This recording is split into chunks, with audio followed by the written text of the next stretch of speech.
600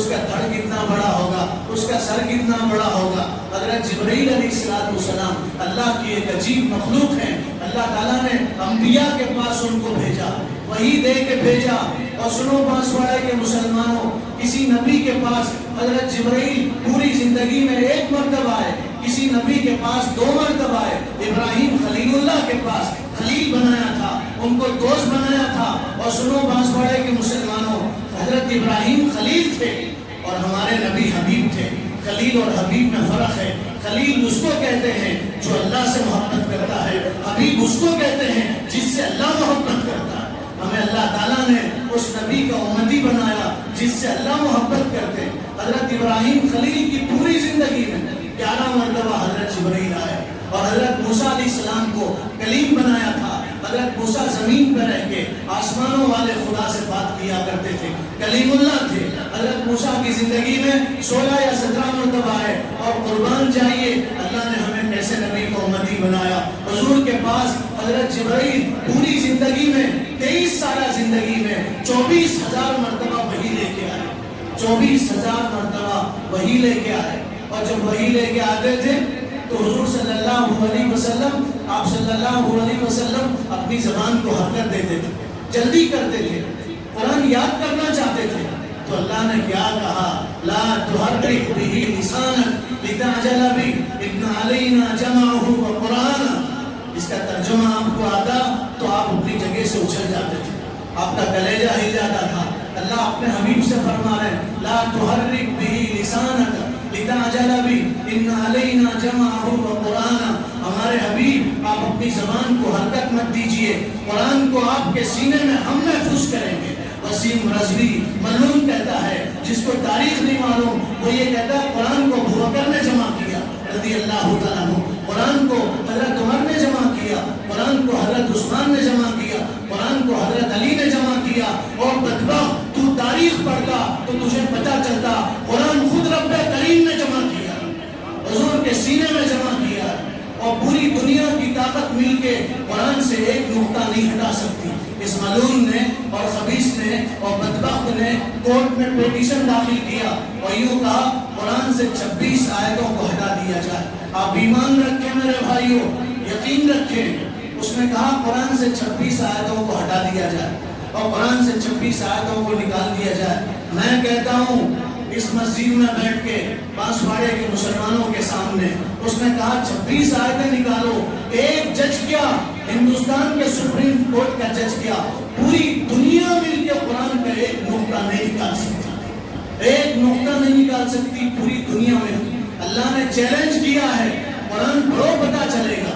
قرآن میں چیلنج ہے وَلَوِ اجْتَمَعَتِ الْإِنسُ وَالْجِنُّ، پورے دنیا کے انسان جمع ہو جائیں اور پوری دنیا کے جنات جمع ہو جائیں، قرآن کو نہیں بدل سکتا۔ لا تبدیل لکلمات اللہ، اللہ کے کلمے میں کوئی تبدیلی نہیں ہو سکتی۔ انا نحن نزلنا الذکر وانا لہ لحافظون، قرآن کو ہم نے اتارا ہے، ہم اس کے محافظ ہیں، اللہ نے اس کی حفاظت کی ذمہ داری لی ہے۔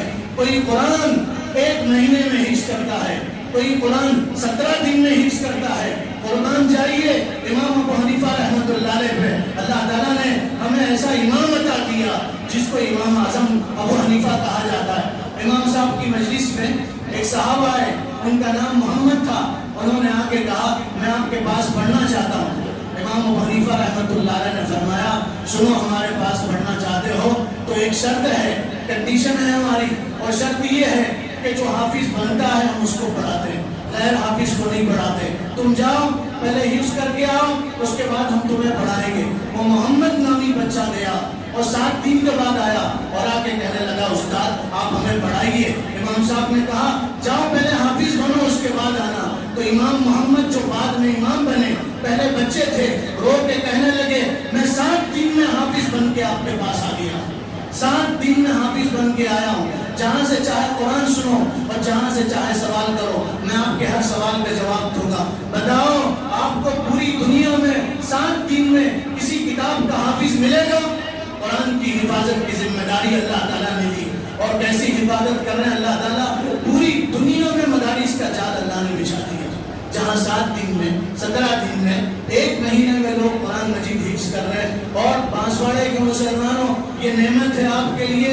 ایک بچے نے، معصوم بچے نے 9 گھنٹے میں بانسواڑے کی سرزمین پہ پورا قرآن مجید سنا دیا. اس کی حفاظت کی ذمہ داری اللہ نے لی. یہ مدارس قرآن مجید کے محافظ ہیں. اور یاد رکھو، اگر مدارس نہ ہو اور حفاظ نہ ہو اور علماء نہ ہو تو قرآن کی حفاظت کرنے والے ختم ہو جائیں. لیکن قرآن باقی رہے گا. اللہ دوسروں کو کھڑا کریں گے. انگریز آئے ہندوستان میں، انہوں نے سوچا ہندوستان سے قرآن کو مٹا دیں گے اور قرآن کو ختم کر دیں گے. بعض تاریخ کی کتابوں میں لکھا ہے 14 لاکھ قرآن کے نسخے انہوں نے چلائے. کتنے؟ 14 لاکھ. ارے بولو آپ لوگ، 14 لاکھ قرآن کے نسخے چلائے. خوش ہو رہے تھے، غلط فہمی میں تھے اور یہ سمجھ رہے تھے کہ ہم نے 14 لاکھ نسخے چلا دیے، اب ہندوستان سے قرآن ختم ہوگا. ہندوستان کے علماء وہ آئے انگریزوں کے پاس اور کہنے لگے تم قرآن تو جلا سکتے ہو، حروف تو مٹا سکتے ہو، نقوش تو مٹا سکتے ہو، لیکن یہ حفاظ 6 سال کے حافظ جن کے سینوں میں قرآن محفوظ ہے، بتاؤ تم انہیں کیسا مٹاؤ گے اور کیسا ختم کرو. قرآن کی حفاظت کی ذمہ داری خود اللہ تعالیٰ نے لی ہے. قرآن کی حفاظت کی ذمہ داری اللہ تعالیٰ نے لی ہے. قرآن کو پوری دنیا کی طاقت مل کر نہیں مٹا سکتی، ایک نقطہ نہیں مٹا سکتی. کل بھی قرآن محفوظ تھا، آج بھی قرآن محفوظ ہے، قیامت تک کے قرآن محفوظ رہے گا انشاءاللہ. پوری دنیا کی طاقت مل کے قرآن کو نہیں مٹا سکتی. اس کی حفاظت کی ذمہ داری اللہ تعالیٰ نے لی. ہارون رشید اپنے زمانے کے بڑے بادشاہ گزرے. ہارون رشید بڑے بادشاہ تھے اپنے زمانے کے. ہارون رشید علماء سے محبت کرتے تھے. میں آپ سے ہاتھ جوڑ کے گزارش کرتا ہوں، آپ علماء سے محبت کرو، آپ کی آخرت سنورے گی. آپ علماء سے محبت کرو، اللہ آپ سے راضی ہوگا.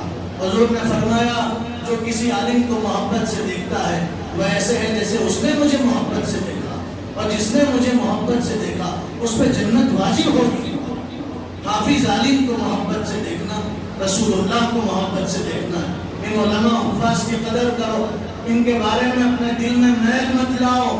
حضرت حسن بصری رحمت اللہ علیہ، حضرت حسن بصری رحمت اللہ علیہ 70 صحابہ کی صحبت میں رہے. حضرت حسن بصری رحمت اللہ علیہ، حضرت حسن فرماتے تھے اپنے مریدین اور محبین کے درمیان، سنو جو علماء سے بغض رکھتے ہیں تو میں نے قبر میں ان کے جنازوں کو دیکھا، ان کے چہرے قبر سے، ان کے چہرے قبلے کی طرف سے پھرے ہوئے تھے.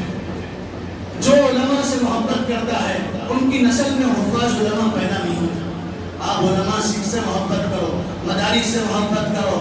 اس وقت ہمارے ہندوستان میں، ہمارے ملک میں ایک ہوا چلائی جا رہی ہے اور ہمارے ملک میں پالیسیاں بنائی جا رہی کہ آپ کے بچے آپ کے ہوں گے، آپ کے بچے آپ کے ہوں گے، آپ کے گھروں میں پلیں گے، لیکن وہ بچے یہود و نصارہ ہوں گے، مشرکین ہوں گے وہ بچے.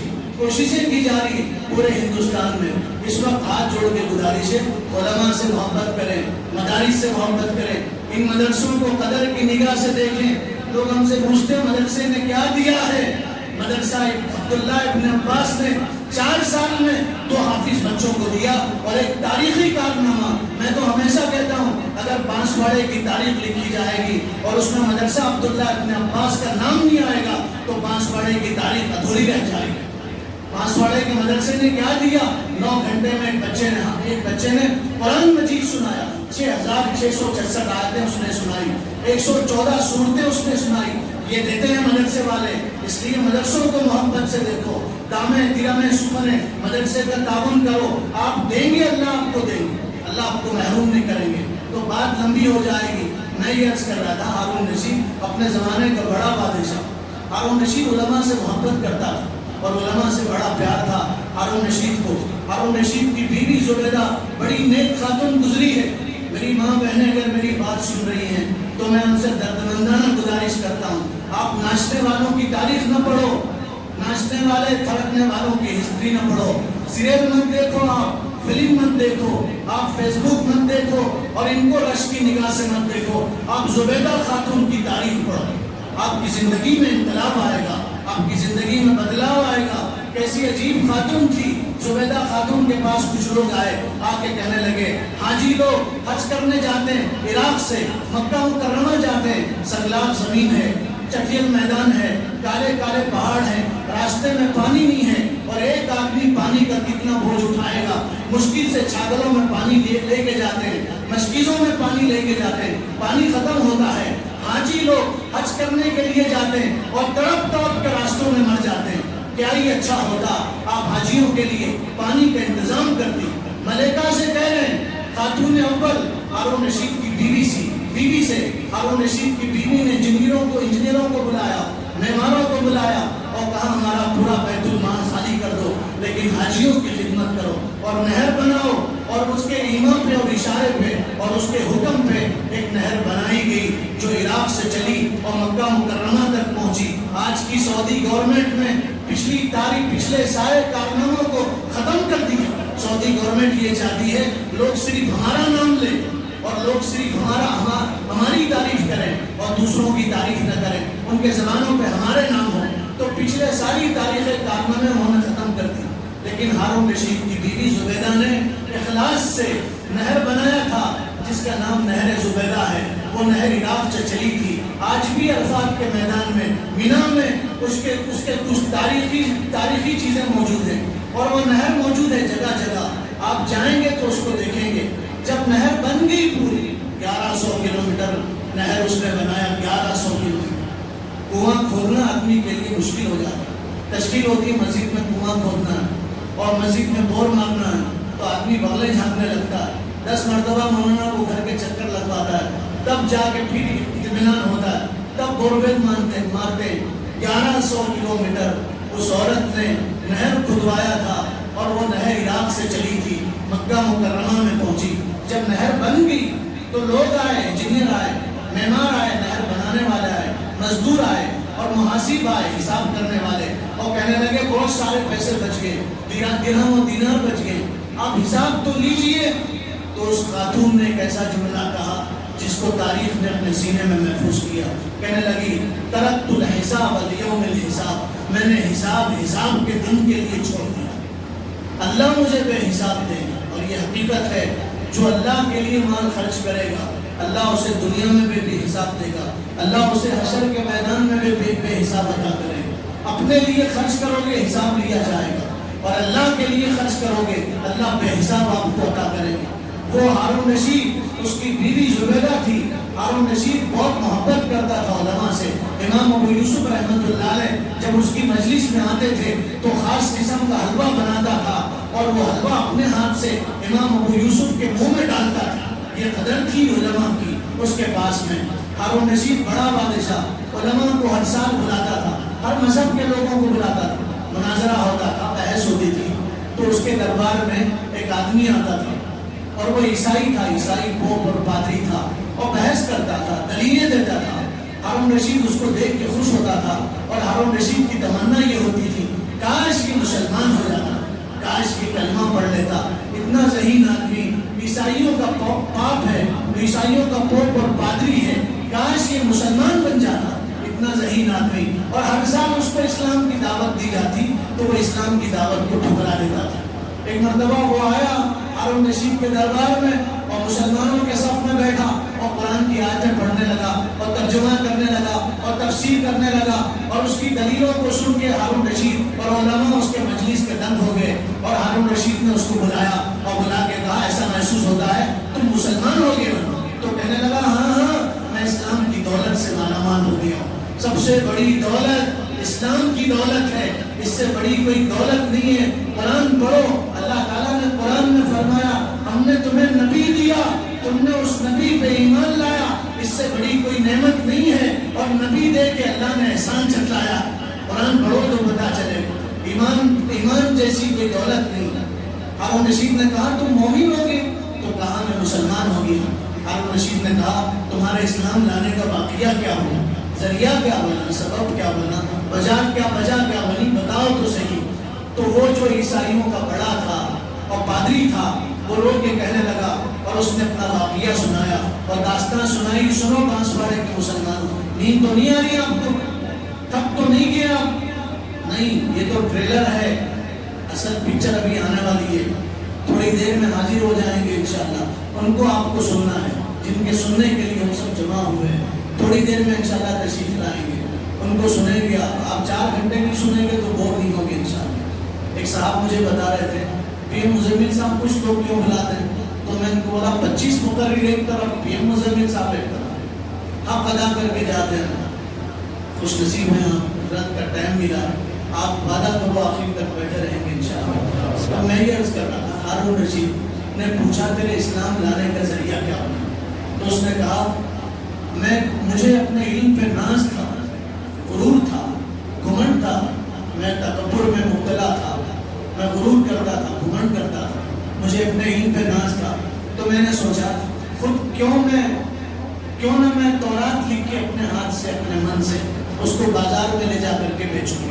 تو میں نے تورات من گھڑت لکھی، اپنے ذہن سے میں نے تورات لکھا اور لکھ کے بازار میں لے جا کر کے بیچا. تو لوگوں نے ہاتھوں ہاتھ کتاب کو خریدا، مجھے نفع ہوا، میری پذیرائی ہوئی اور میری تعریف ہوئی، میں خوش ہوا. تو میں اور جری ہو گیا اور میں نے سوچا کیوں نہ بائبل کو لکھوں اور بازار میں بیچوں. تو میں نے بائبل کو لکھا، بازار میں بیچا اور لوگوں نے بائبل کو خریدا اور میری خوب تعریف ہوئی اور میرے چرچے ہوئے. میں اور خوش ہوا. تو میں نے انجیل کا نسخہ اپنے ہاتھ سے لکھا، اس کو بازار میں لے جا کر کے بیچا، لوگ میری تعریف کرنے لگے، میں اور خوش ہوا. تو میں جری ہوا اور میں نے سوچا چلو قرآن لکھیں گے. تو میں نے قرآن اپنے ہاتھ سے لکھا، آیتیں بدل کے لکھا، صورتیں بدل کے لکھا، کچھ آیتیں میں نے اس میں اضافہ کیا، کچھ حذف کیا. اور جب قرآن بازار میں لے جا کر کے بیچنے لگا تو میرے پاس مسلمان آتے تھے، قرآن کھولتے تھے اور کوئی میرے منہ پہ تھوکتا، کوئی تماشا مارتا، کوئی پتھر مارتا، کوئی جوتا مارتا اور یوں کہتا یہ وہ قرآن نہیں ہے جو آسمان سے نازل ہوا، یہ وہ قرآن ہے جس کو تو نے اپنے ہاتھ سے لکھا ہے. اور لوگوں نے مجھے ذلیل کیا اور میری بے عزتی کی اور میں رسوا ہوا. رات جب میں گھر گیا تو میں نے سوچا ہر کتاب کو میں بدل سکتا ہوں، قرآن کو نہیں بدل سکتا، قرآن میں تبدیلی نہیں لا سکتا. تو اس وقت میرے دل نے اندر سے کہا جس قرآن کی تبدیلی نہیں ہو سکتی، جس کا ایک نقطہ کوئی بدل نہیں سکتا، تو اس قرآن پہ ایمان لا لے. تو میں اس قرآن پہ میں نے ایمان لایا اور میں کلمہ پڑھا اور کلمہ پڑھ کے میں تمہارے پاس آیا ہوں، میں مسلمان بن گیا. قرآن نہیں بدلا جا سکتا، قرآن عجیب کتاب ہے. آپ کسی غیر مسلم کے سامنے قرآن پڑھو وہ جھومنے لگے، کسی غیر مسلم کے سامنے قرآن پڑھو. افسوس ہم قرآن نہیں پڑھتے. یہ جتنے RSS کے لوگ ہیں، BJP کے لوگ ہیں، اسلام دشمن لوگ ہیں، آپ ان کو بلاؤ، ان کو سامنے بٹھاؤ، سورہ یاسین پڑھو، اس کا کلیجہ ہل جائے. وقت نہیں، آپ تاریخ پڑھو. مگر افسوس ہم اپنی تاریخ نہیں پڑھتے. سب پڑھتے ہیں، اخبار پڑھتے ہیں، ہوٹل میں ایسا بیٹھتے ہیں جیسے مودی صاحب پارلیمنٹ میں بیٹھتے ہیں، ایسا بیٹھ رہے ہیں، ایسا محسوس ہوتا ہے پورے ارکان ہے پارلیمنٹ ہے، وہ وزیر اعظم ہے. ہوٹلوں میں ایسا بیٹھتے ہیں، ایسے چرچے کرتے ہیں، ایسا محسوس ہوتا ہے ملک ان کی وجہ سے چل رہا ہے. یہ نہ ہوتے تو ملک نہیں چلتا. مگر تاریخ پوچھو اپنے اسلاف کی نہیں بتا سکتے. سورہ فاتحہ ان سے سنو، ان کو پڑھنے نہیں آتی. سورہ فاتحہ یاد نہیں، ان کو پڑھنے نہیں آتی. ابھی ہم 4-5 دن پہلے جماعت میں تھے، 3 دن کی جماعت ہمارے ساتھ تھی، 2 نوجوان ہمارے ساتھ جماعت میں تھے، پہلی مرتبہ نکلے تھے. ان کو پتا چلا تو ان کے رشتہ داروں نے ہمارے ساتھ جوڑ دیا. حلقے میں ہم بیٹھے اور ہم نے ان سے کہا کلمہ پڑھو. آپ یقین جانو ہمارے پیروں تلے زمین نکل گئی، پسینے چھوٹ گئے. پیدر سے آئے جہاں 35% مسلمان ہیں، ان کا کلمہ سے ہی. لیکن ان سے سلمان خان کے بارے میں پوچھو، پوری ہسٹری سنائیں، تاریخ پوری سنائیں گے. ایسا محسوس ہوگا انہوں ان کے جھوٹ میں پل کے بڑے ہو گئے. قرآن پڑھنے اپنے اسلاف کی تاریخ ان کو یاد نہیں. آپ پڑھو، اسلاف کی تاریخ پڑھو، آپ کو پتا چلے گا. جبیر ابن مطیم صحابی بنے بعد میں، پہلے کافر تھے. ایک لڑائی ہوئی، پہلی لڑائی، کفر و شرک کی پہلی لڑائی، حق اور باطل کی پہلی لڑائی، اس کو غزوہ بدر کہا جاتا ہے. جنگ بدر پہلی لڑائی جس میں آسمان سے فرشتے اترے تھے. آپ سب جائیں گے، ہم سب جائیں گے بدر انشاءاللہ. آپ وعدہ کرو جائیں گے انشاءاللہ. حج آدمی پیسوں سے نہیں کرتا، ذہن میں سے نکال دو. ہم یہ سنتے ہیں پیسے ہوں گے تو حج کریں گے، عمرہ کریں گے. نہیں، یہ قدم اٹھتے نہیں، اٹھائے جاتے ہیں. جس کا بلاوا آتا ہے وہ وہاں پہنچتے ہیں. بلاوا کس کا آتا ہے؟ جس میں تڑپ ہوتی ہے، طلب ہوتی ہے، جستجو ہوتی ہے، جو بار بار اللہ سے دعا کرتا ہے. آدمی پیسے سے، دولت سے، عہدے سے حج نہیں کرتا. میں تو کہتا ہوں پاسپورٹ سے حج نہیں کرتا، ویزے سے حج نہیں کرتا. پلین میں بیٹھ کے جانا کوئی ضروری نہیں ہے. اللہ جسے چاہے اسے بغیر پلین کے بھی پہنچا. تڑپ ہو، اندر سے طلب ہو. آپ بدر جائیں گے انشاءاللہ. ہم گئے تھے، وہ جگہ آج بھی موجود ہے جہاں فرشتے آسمانوں سے اترے تھے.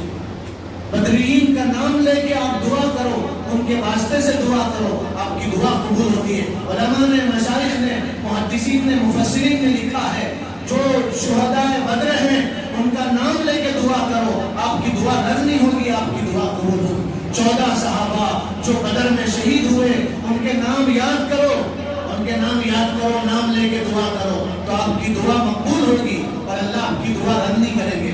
بات لمبی ہوگی. پہلی لڑائی حق و باطل کی پہلی لڑائی. 313 مسلمان، 79 مسلمان، ہتھیار نہیں تھے، گھوڑے نہیں تھے ان کے پاس، پہننے کپڑے نہیں تھے، جوتے نہیں تھے ان کے پیروں میں، اور مدینہ منورہ سے چلے تھے اور بدر کے مقام پہ پہنچے تھے. کافر ہتھیاروں سے لیس تھے، ان کے بدن میں اچھے کپڑے تھے، اور کافر جس جگہ ٹھہرے ہوئے تھے وہ اونچی جگہ تھی، ان کے پاس کنواں تھا، پینے کے لیے پانی تھا، اور مسلمانوں کے پاس کچھ نہیں تھا. رسول اللہ صلی اللہ علیہ وسلم عشاء کی نماز کے بعد سجدے میں سر رکھ کے رونے لگے اور یوں کہنے لگے، یا اللہ یہ چھوٹی سی جماعت اگر ہلاک ہو گئی تو قیامت تک روئے زمین پہ کوئی اسلام کا نام لینے والا باقی نہیں رہے گا، کوئی تیرا نام لینے والا باقی نہیں رہے گا. حضور رات بھر روتے رہے اور کہتے رہے، یا اللہ ان کے کپڑے صحیح نہیں ہیں تو ان کو کپڑے دے دے، ان کے پاس سواری نہیں ہے تو ان کو سواری دے دے، ان کے پاس کھانا نہیں ہے تو ان کو کھانا دے دے. پوری رات رسول اللہ دعا کرتے رہے. تاریخ میں ہے، حضور کی سیرت میں ہے، حضور نے اپنی زندگی میں 2 سب سے لمبی دعائیں کی ہیں. ایک عرفات کے میدان میں 5 گھنٹے کی دعا تھی، اور ایک بدر کے میدان میں مسجد عریش، آج اس جگہ مسجد بنی ہے، عریش چھپر کے گھر کو کہتے ہیں، وہاں چھوٹا سا خیمہ لگایا گیا تھا، چھپر کا خیمہ، اس کو عریش کہا جاتا ہے. وہاں ایک مسجد بنی ہے آج، جس مسجد کا نام مسجد عریش ہے. حضور نے عشاء کی نماز کے بعد تہجد تک سجدے سے سر نہیں اٹھایا اور اپنی امت کے لیے دعا کرتے رہے، میرے لیے دعا کرتے رہے، آپ کے لیے دعا کرتے رہے، عورتوں کے لیے دعا کرتے رہے، مردوں کے لیے، عرب کے لیے، عجم کے لیے، جاہل کے لیے، پڑھے لکھے کے لیے، سب کے لیے حضور نے دعا کیا اور پوری رات حضور نے دعا کیا. میں پوچھتا ہوں کہ ہماری ماں نے کبھی رات بھر ہمارے لیے دعا کیا؟ کیا ہمارے باپ نے کبھی ہمارے لیے رات بھر دعا کیا؟ ہمارے استاد نے ہمارے لیے رات بھر دعا کیا؟ کیا ہمارے پیر و مرشد نے رات بھر ہمارے لیے دعا کیا ہے؟ نہیں، اللہ کے حبیب نے رات بھر ہمارے لیے دعا کیا، اور جس نے پوری رات ہمارے لیے دعا کیا اس سے ہمارا کیا تعلق ہے؟ ہمارے چہرے ان کے چہرے جیسے نہیں ہے، ہمارے کپڑے ان کے کپڑے جیسے نہیں ہے، ہمارا رہن سہن ان کے رہن جیسا نہیں ہے، ہماری شادیاں ان کی شادی جیسی نہیں ہے، ہمارا گھر ان کے گھر جیسا نہیں، ہمارا بیویوں سے سلوک ان کے جیسا نہیں، ہمارے بچوں کی تربیت کا انداز ان کی تربیت کے انداز جیسا نہیں. کیا منہ دکھائیں گے رسول اللہ کو حشر کے میدان میں؟ حضور کے ہاتھوں جامع کوثر کیسے ملے گا؟ کچھ لوگوں کو بھگا دیا جائے گا اور اعلان ہوگا، جاؤ تمہاری زندگی نبی کی زندگی سے میل نہیں کھاتی، جاؤ تمہیں آب کوثر نہیں ملے گا، جاؤ تمہیں رسول اللہ حوض کوثر سے آب کوثر نہیں پلائیں گے. میرے بھائیوں، پھر ہماری سفارش کون کرے گا؟ کون کرے گا رسول اللہ کے بارگاہ میں ہماری سفارش؟ تو میں یہ عرض کر رہا تھا، پہلی لڑائی حضور نے پوری رات دعا کیا. حضرت ابوبکر نے رات کے آخری حصے میں حضور کے پیر پہ اپنا ہاتھ رکھا اور رکھ کے فرمایا، اللہ کے حبیب اپنا سر اٹھائیے، آپ اللہ کے حبیب ہیں، اللہ آپ کو ضائع نہیں کریں گے. پھر صبح ہوئی، سورج نکلا، رمضان کا مہینہ تھا، 17 رمضان. کچھ صحابہ روزے سے تھے، 313 تھے. لڑائی ہوئی اور جنگ ہوئی، اور پھر 14 صحابہ شہید ہوئے، اور 70 کافروں کے بڑے بڑے سردار مارے گئے، اور 70 پکڑے گئے کافروں کے، 70 جہنم میں چلے گئے، اور 70 پکڑے گئے، اور ان کا مال غنیمت بن کے مسلمانوں کے حصے میں آیا. اور یہ خوشی خوشی مدینہ منورہ پہنچے. 313 تھے، دنیا پہ بھاری تھے. آج کتنے ارب ہیں مسلمان؟ 1.5 ارب سے زیادہ مسلمان ہیں، اس کے باوجود ذلیل ہیں. ان کے سر غیروں کے ٹھوکروں میں پڑے ہوئے. ایک زمانہ وہ تھا غیروں کے سر مسلمانوں کے ٹھوکروں میں پڑے رہتے تھے، اور آج ہمارے سر غیروں کے ٹھوکروں میں پڑے ہوئے. اس کی وجہ یہ ہے ہماری زندگیاں نبی کی زندگی سے الگ ہے، صحابہ کی زندگی سے الگ ہے، اولیاء کی زندگی سے الگ ہے. اس لیے ہم دنیا میں ذلیل ہو رہے ہیں. ہم قرآن چھوڑ کے ذلیل ہو رہے ہیں، قرآن چھوڑ کے، قرآن کو پسے پشت ڈال کے ذلیل ہو رہے ہیں. اپنے بچوں کو عربی نہیں پڑھاتے، قرآن نہیں پڑھاتے، دین نہیں پڑھاتے، اس کی وجہ سے ہم ذلیل ہو رہے ہیں، علماء سے تعلق توڑنے کی وجہ سے ذلیل ہو رہے ہیں، مدرسے سے رشتہ ناتا ختم کرنے کی وجہ سے ذلیل ہو رہے ہیں۔ آؤ اللہ کے گھر میں بیٹھ کے حد کریں، اللہ کی رسی کو مضبوطی سے تھامیں گے، قرآن پڑھیں گے، اپنے بچوں کو پڑھائیں گے، علماء سے محبت کریں گے، مدارس کا تعاون کریں گے، ان سے رشتہ مضبوط کریں گے انشاءاللہ۔ وہ 313 فاتحانہ شان کے ساتھ مکہ مکرمہ میں داخل ہوئے۔ کفار قریش نے مشورہ کیا اور یہ کہا ہمارے سرداروں کو چھڑایا جائے، اور انہوں نے جبیر ابن مطعم اور بڑے بڑے لوگوں کو کفار بھیجا۔ تو جبیر ابن مطعم کافر تھے، مکہ سے چلے مدینہ منورہ آئے۔ مسجد نبوی وہ صرف مسجد نہیں تھی، دین کا مرکز تھا۔ کچھ لوگ مسجدوں پہ لکھ کے لگا دیتے فلاں جماعت کے لوگ ہماری مسجد میں نہیں آئیں گے۔ آپ کے پاس بھی ہیں ایسے لوگ؟ بولو ہیں؟ ان کی ٹھوڑی میں ہاتھ ڈال کے سمجھائیے، ان کو بتائیے وَمَنْ أَظْلَمُ مِمَّنْ مَنَعَ مَسَاجِدَ اللَّهِ، اس سے بڑا ظالم کون ہے جو لوگوں کو مسجد میں آنے سے روکے، اللہ کے ذکر سے روکے۔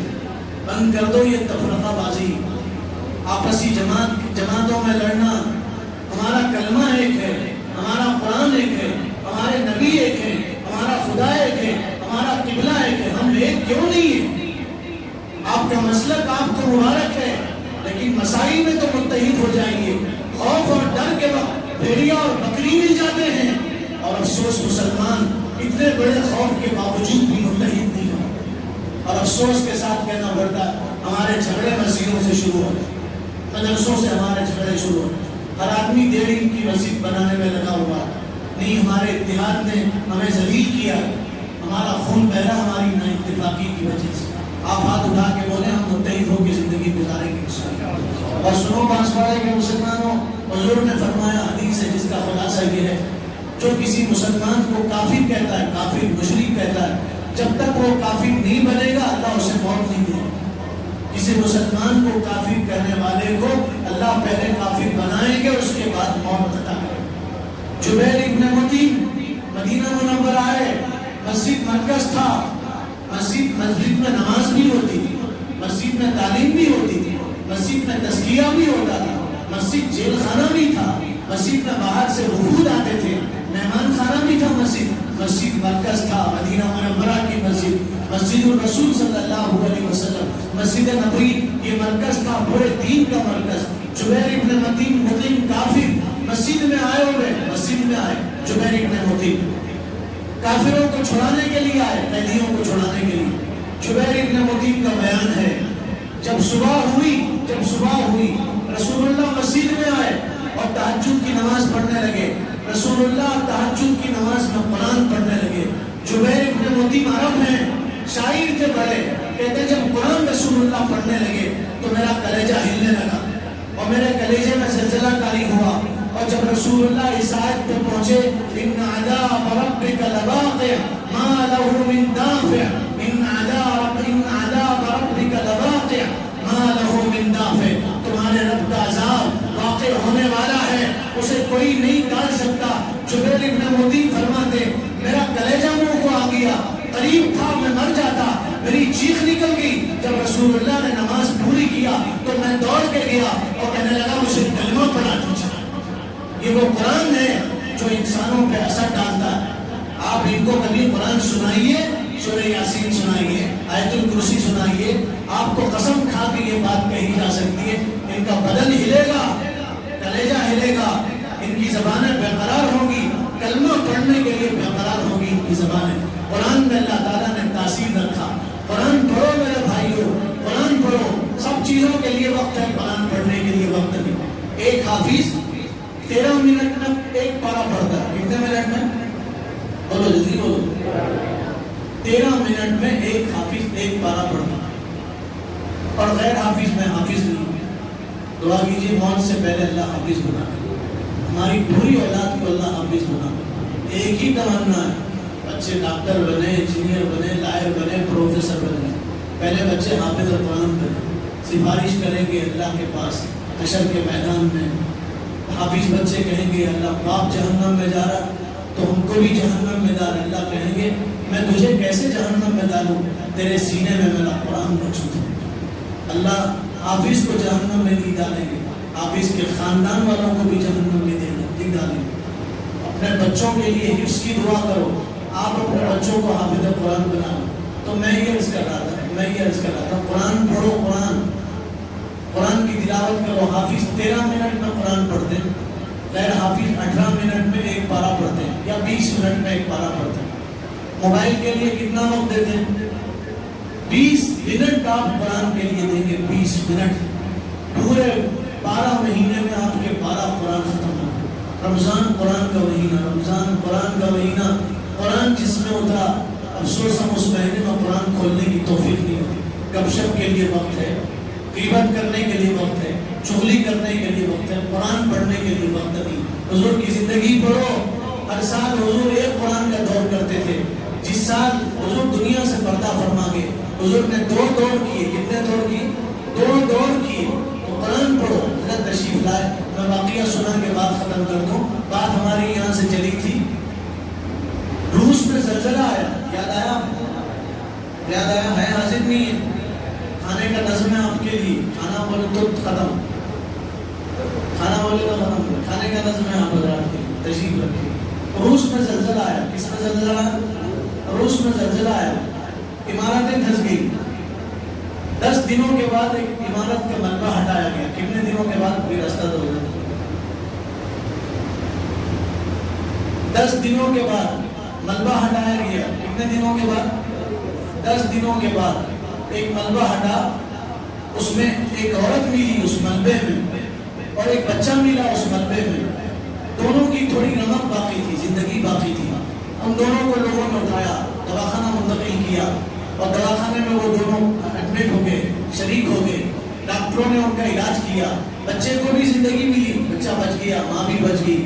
لیکن ڈاکٹروں نے ماں سے پوچھا کہ تم اور تمہارا بچہ ملبے میں 10 دن کیسے زندہ رہے؟ پھر ڈاکٹروں نے کہا یہ تمہارے ہاتھ کی 10 انگلیاں کٹی ہوئی ہیں اور دانتوں سے کتری گئی ہیں، تو یہ کیا ماجرا ہے؟ تم بھی زندہ رہی، تمہارا بچہ زندہ رہا، تمہاری انگلیاں کٹی ہوئی ہیں۔ تو کیا جواب دیا اس ماں نے؟ یہ ماں کا ہی کلیجہ ہو سکتا ہے اور ماں کی ہی محبت ہو سکتی ہے۔ تو اس ماں نے کہا سنو، جب میں ملبے میں دب گئی تھی اور ملبہ میرے اوپر گرا تھا، اور جب ملبہ میرے اوپر گرا تھا تو اس ماں نے کہا میں اپنے بچے کو دودھ پلاتی رہی، دودھ خشک ہو گیا، کھانے کی کوئی چیز نہیں تھی، دودھ سوکھ گیا، تو میرا بچہ رونے لگا اور بلکنے لگا۔ میں سب برداشت کر سکتی، بچے کی بھوک برداشت نہیں کر سکتی تھی۔ میں نے سوچا بچے کو کیا کھلاؤں اور بچے کو کیا غذا دوں، تو میرے ذہن میں بات آئی تو بچے کو اب تک تو دودھ پلاتی تھی، اب بچے کو خون پلا۔ تو میں نے ایک انگلی اپنے دانتوں سے کاٹا، اس سے خون نکل کے بہنے لگا، تو میں نے وہ انگلی اپنے بچے کے منہ میں دی، میرا بچہ خون چوستے چوستے سو گیا۔ ایک دن گزرا، پھر دوسرا دن آیا، پھر میں نے دوسری انگلی کو کاٹا دانتوں سے اور بچے کے منہ میں دیا، اور میرا بچہ وہ انگلی سے خون چوستا چوستا سو گیا۔ اس طرح میں نے 10 دن اپنی 10 انگلیوں کو کاٹا، خون نکلا اور وہ انگلیاں میں نے بچے کے منہ میں دی اور دے کے بچے کو خون چوسایا۔ جو ماں اپنے بچے کو دودھ پلا سکتی ہے وہ ماں خون بھی پلا سکتی ہے۔ ماں جب بچے سے اتنی محبت کرتی ہے تو سوچو جس اللہ نے ماں کے دل میں محبت ڈالی وہ اللہ اپنے بندے سے کتنی محبت کرتا ہے۔ اس اللہ نے، کریم اللہ نے، محبت کرنے والے خدا نے ہمیں اس مدرسے میں جمع کیا۔ دعا کیجیے اٹھنے سے پہلے اللہ ہم سب سے محبت فرمانے۔ اور آپ سے آخر میں گزارش ہے، مدرسے کا تعمیری کام چل رہا ہے، اوپر بھی کام ہو رہا ہے، 4,500 اسکوائر فٹ پہ چھت پڑنے والا ہے، لاکھوں روپے کا خرچ ہے، اور جس تیزی سے اس مدرسے نے ترقی کیا، میں اگر قسم کھاؤں تو جھوٹا نہیں ہوگا، میری اپنی چھوٹی سی زندگی میں کسی مدرسے نے اتنی تیز رفتاری سے ترقی نہیں کیا۔ یہ عجیب شخصیت ہے حضرت مفتی عمر صاحب، عجیب شخصیت، جب رات کو فون کرتے، دن کو فون کرتے، مدرسے کی فکر، مدرسے کی کڑن، مدرسے کا درد، مدرسے کے بارے میں ہی فکر ان کی۔ 4 سال میں اتنا بڑا کام کسی مدرسے میں نہیں ہوا، 1.5 کروڑ سے زیادہ کام اس مدرسے میں ہوا۔ 2 بچے حافظ قرآن بنے، ایک بچے نے 9 گھنٹے میں قرآن مجید سنایا۔ یہ تاریخی ریکارڈ ہے۔ یہ مدرسہ آپ کی محبت کا محتاج ہے۔ آپ وعدہ کرو اس مدرسے کا تعاون کریں گے انشاءاللہ، اوپر کا پورا سلام بانسواڑے کے پورے مسلمان ڈالیں گے انشاءاللہ۔ آپ نیت تو کرو، مشکل نہیں ہے، اللہ کے لیے خرچ کرو، اللہ آپ کو دے گا انشاءاللہ۔ آپ نیت کرو، ہاتھ اٹھا کے بولو انشاءاللہ، اوپر کا پورا سلام ہم ڈالیں گے انشاءاللہ۔ اللہ تعالیٰ عمل کی توفیق عطا فرمائے۔ گستاخی امام حضرت کے بیان سے پہلے ایک ضروری گزارش ہے۔ ابھی کچھ دن پہلے حضرت مولانا عمرین محفوظ رحمانی جو مسلم پرسنل بورڈ کے سیکرٹری ہیں اور اصلاح معاشرہ کمیٹی کے آپ کنوینر ہیں، آل انڈیا اصلاح معاشرہ کمیٹی کے کنوینر ہیں، انہوں نے پورے ملک میں ایک مہم چڑھی ہے، نکاح سنت اور سادگی کے ساتھ کریں۔ پورے ملک میں یہ مہم چل رہی ہے اور بڑے بڑے علماء اس مہم میں شریک ہو رہے ہیں۔ اور ایک لڑکی نے خودکشی کر کے مسلمانوں کو جگایا ہے، جھنجھوڑا ہے، اور میں تو کہتا ہوں مسلمانوں کے منہ پہ اس لڑکی نے تھوکا ہے اور مسلمان معاشرے کی اس لڑکی نے تصویر پیش کی ہے۔ یہ ہے مسلم معاشرہ جس میں شادیاں مہنگی ہوگی، لین دین کی وجہ سے کتنی بچیاں خودکشی کرنے پر مجبور ہو رہی ہیں۔ ایک اخبار میں پڑھا 45,000 عورتیں ہر سال فحاشی کے دھندے میں آتی، 45,000 عورتیں، جس میں سے اکثر مسلمان عورتیں۔ 1100 فحاشی کرتے ہیں پورے مسلمان پورے ہندوستان میں۔ یہ معمولی سروے ہے جو گورنمنٹ کا سروے ہے، آپ جانتے ہیں گورنمنٹ کیسے سروے کرتی۔ 1100 عورتیں ہیں جس میں اکثر مسلم لڑکیاں ہیں، اور اکثر مسلم لڑکیاں وہ ہیں جن کے باپ شادی نہیں کر سکے، وہ یہ دھندے مانگی۔ کل یہ لڑکیاں ہمارا دامن پکڑ کے پوچھیں گی تو ہم کیا جواب دیں؟ اس سے پہلے اقرار کریں۔ اقرار نامہ تیار ہوا مسلم پرسنل بورڈ کی طرف سے، اور حضرت مولانا عمرین محفوظ صاحب نے مجھ سے کہا آپ جہاں جاؤ مسلمانوں سے یہ اقرار لو، ہم سب اقرار کریں گے انشاءاللہ۔ یہ اقرار ہم سب کرتے ہیں انشاءاللہ۔ آپ ہاتھ اٹھا کے اقرار کریں۔ یہ 11 چیزیں ہیں، 11 نکات ہیں اس میں، اس کو میں پڑھوں گا، آپ ہاتھ اٹھا کے اس میں اقرار کریں گے انشاءاللہ۔ 5 منٹ ہیں، آپ 5 منٹ میں یہ اقرار پورا ہو جائے گا۔ بولو آپ ہاتھ اٹھا کے، ہم سب اقرار کرتے ہیں کہ نکاح کو آسان بنائیں گے، بیجا رسوم و رواج، خاص طور پہ جہیز کا مطالبہ، منگنی، ہلدی، سانچپ، چوتھی، منجے، پاؤں میز کی رسم، رت جگہ وغیرہ سے پرہیز کریں گے، اور خاندان، پڑوس یا علاقے میں کوئی رشتہ طے ہونے کی اطلاع ملنے پر قبل از وقت ان کی ذہن سازی کریں گے۔ بارات کی رسم کو ختم کرتے ہوئے مسجد میں سادگی کے ساتھ نکاح کا طریقہ اختیار کریں گے۔ نکاح کی دعوت کا اہتمام صرف بیرون شہر کے مہمان اور گھر کے افراد کے لیے کریں گے۔ نکاح میں شرکت کریں گے لیکن نکاح کی تقریب والی دعوت طعام سے احتراز کریں گے۔ دعوت ولیمہ سادگی کے ساتھ، دولت کی نمائش کے بغیر، غرباء اور مساکین کا خیال کرتے ہوئے کریں گے۔ جس محفل نکاح دعوت ولیمہ میں سنت و شریعت کا خیال رکھا جائے گا، اس کی تائید و ستائش کریں گے۔ اس کے برخلاف عمل پر بھرپور اور واضح انداز میں ناپسندیدگی کا اظہار کریں گے۔ محفل نکاح اور دعوت ولیمہ میں آتش بازی، گانا، بینڈ باجا، ویڈیوگرافی اور کھیل تماشے سے بچتے ہوئے نکاح کے لیے قیمتی رقعہ اور قیمتی اسٹیج کا استعمال نہیں کریں گے۔ نوجوان اپنے نکاح کو سادگی کے ساتھ کم خرچ میں انجام دیں گے۔ اس کے برخلاف کسی بیرونی دباؤ کو قطعاً برداشت نہیں کریں گے۔ نکاح کے طے شدہ وقت کی سختی سے پابندی کریں گے اور شریعت کے ہدایت کے مطابق مہر نقد ادا کریں گے، نکاح کے بعد سنت و شریعت کے مطابق خوشگوار ازدواجی زندگی گزاریں گے اور اپنی بیوی کے ساتھ بہتر سلوک کر کے اللہ اس کے رسول پاک کی رضامندی حاصل کرنے والے بنیں گے۔ اولاد کی نعمت میسر آنے پر اس کی بہتر تعلیم و تربیت کا اہتمام کریں گے اور اسے پابند سنت و شریعت بنانے کی حتی الامکان کوشش کریں گے۔ ہم ان 11 باتوں پہ اقرار کرتے ہیں اور اللہ کے گھر میں بیٹھ کے وعدہ کرتے ہیں ہم نکاح سنت اور سادگی کے ساتھ کریں گے۔